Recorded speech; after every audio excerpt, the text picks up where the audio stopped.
सभापती महोदय, या ठिकाणी वर्गांचं वर्गीकरण करत असताना पूर्वी 1 ते 4, 5 ते 7, 8 ते 10 आणि 11-12 असं वर्गीकरण होतं। त्यावेळेस 5 ते 7ला उच्च प्राथमिक असं संबोधलं जात होतं।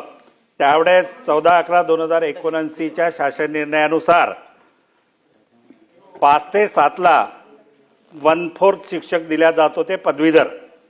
2016 पासून या ठिकाणी वर्गीकरण बदललं, 6 ते 8 झालेलं आहे उच्च प्राथमिकचं। त्या ठिकाणी पदवीधर असलेल्या शिक्षकांना 1/3 शिक्षकांना त्या ठिकाणी पदवीधरचे वेतन श्रेणी दिली जात होती।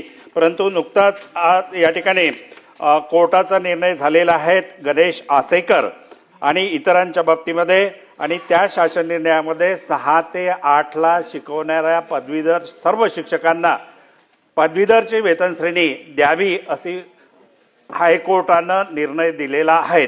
तर हायकोर्टानं दिलेल्या निर्णयाची अंमलबजावणी करून 6 ते 8ला शिकवणाऱ्या सर्व पदवीधर शिक्षकांना पदवीधरची वेतन श्रेणी देणार का?